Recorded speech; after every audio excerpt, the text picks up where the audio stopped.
जय हिंद। मेरा नाम सुष्मिता ओझा है। क्रैक पीसेस में मैं आपका स्वागत करती हूँ। पिछले क्लास में हम लोगों ने मौर्य साम्राज्य की स्थापना देख ली थी, यानी कि चंद्रगुप्त मौर्य और बिंदुसार देख लिया था। ठीक है, आज से हम लोग अशोक देखेंगे, अशोक के बारे में जानेंगे। तो चलिए स्टार्ट करते हैं। अशोक का समय काल 273 ईसा पूर्व से 232 ईसा पूर्व माना जाता है, यानी कि 273 बीसी से 232 बीसी तक अशोक का काल माना जाता है।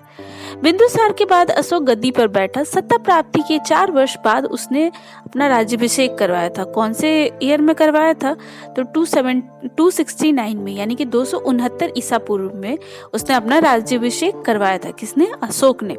अशोक के अन्य नाम भी थे। कौन कौन से नाम थे? चलिए देखते हैं। अशोक वर्धन, पुराणों के अनुसार उसे अशोक वर्धन, मतलब पुराणों में उसे अशोक वर्धन कहा गया है। देव नाम प्रियदर्शनी या प्रियदर्शी शिलालेखों में उत्कीर्ण है, यानी कि लिखा हुआ है शिलालेखों में। ठीक है। अशोक, निट्टूर, गुज्जर, मास्की एवं उदय गोलन अभिलेख में अशोक नाम उत्कीर्ण है, यानी कि लिखा हुआ है।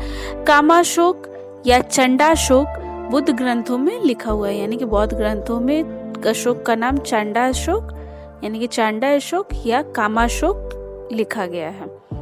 13वें शिलालेख के अनुसार अशोक ने अपना राज्याभिषेक 269 ईसा पूर्व के बाद 8वें वर्ष में कलिंग को जीता था, यानी कि 269 में अपना उसने राज्याभिषेक करवाया था और उसके 8वें वर्ष, मतलब उसके 8 वर्ष बाद उसने कलिंग को जीता था। 261 ईसा पूर्व में कलिंग युद्ध हुआ था। कलिंग युद्ध के बाद अशोक ने बौद्ध धर्म को अपना लिया था। ये हम ज्यादातर लोग जानते होंगे, आप लोग में से सब, कि कलिंग युद्ध के बाद अशोक का हृदय परिवर्तन हुआ था और उसने बौद्ध धर्म को अपना लिया था। अशोक के बौद्ध धर्म में दीक्षित होने के संदर्भ में 3 व्यक्तियों के प्रभाव देखने को मिलते हैं। वो कौन कौन से? चलिए देखते हैं।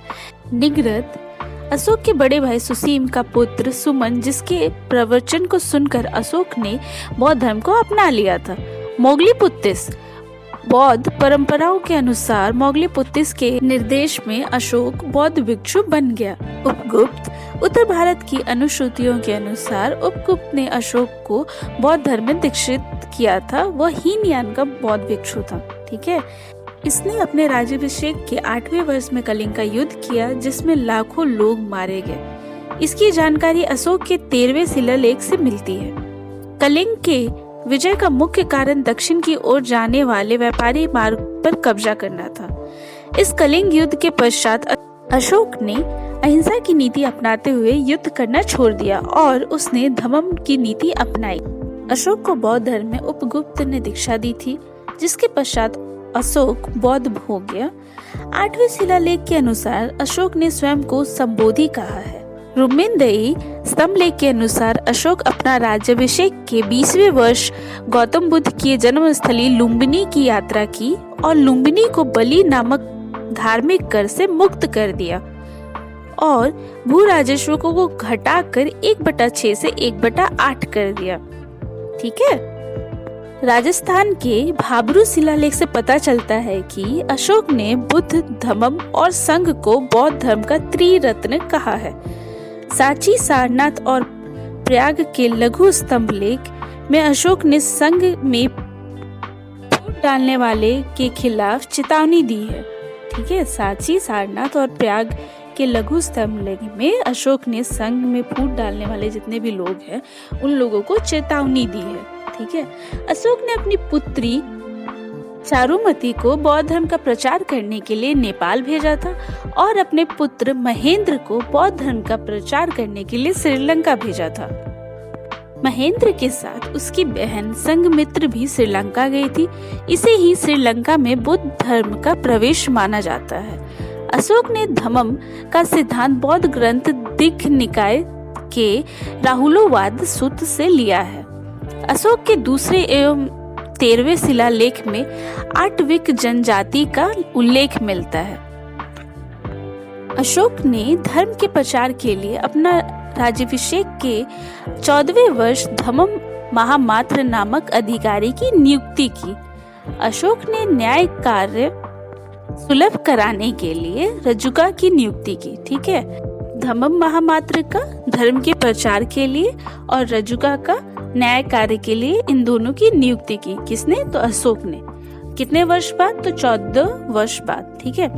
अशोक के दूसरे एवं 13वें शिलालेख में सीरिया के शासक एंटियोकस का उल्लेख मिलता है। इसके अलावा अशोक के 13वें शिलालेख में मिस्र के शासक टॉलमी, फिलाडेल्फस और एपीरस के शासक अलेक्जेंडर, अफ्रीका के सैरिद शासक मगास और मैसेडोनिया के शासक एंटियोकस गोनाटस, नाम ध्यान रखिएगा। ठीक है, ये सब क्वेश्चंस में आते हैं। जैसे विदेशी शासकों का भी उल्लेख मिलता है। कहाँ मिलता है? तो दूसरे एवं 13वें शिलालेख में। अशोक के 7वें स्तंभ लेख, जो कि अशोक की अंतिम घोषणा मानी जाती है, उसमें ताम्रपर्णी अर्थात श्रीलंका, यानी कि ताम्रपर्णी श्रीलंका को कहा गया है, का उल्लेख मिलता है। अशोक के प्रभाव में आकर वहां के शासक ने देवनाम प्रियम की उपाधि धारण की थी। कहाँ के शासक ने ये उपाधि धारण की थी? तो श्रीलंका के। ठीक है, याद रखिएगा।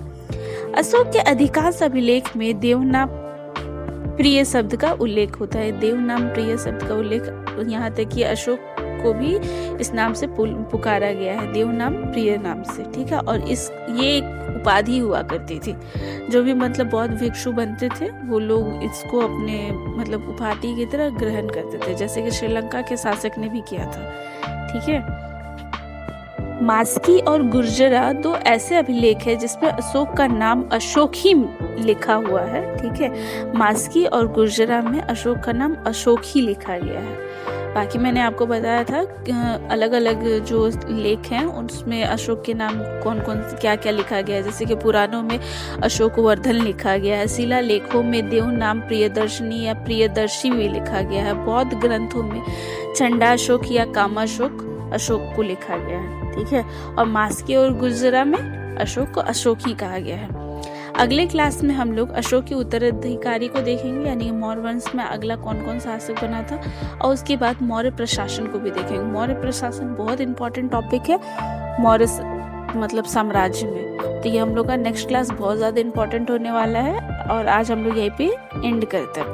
अगर आपको मेरा वीडियो अच्छा लगता है तो लाइक कीजिए, सब्सक्राइब कीजिए, अपने फ्रेंड के साथ शेयर कीजिए और मुझे सपोर्ट कीजिए। Thank you.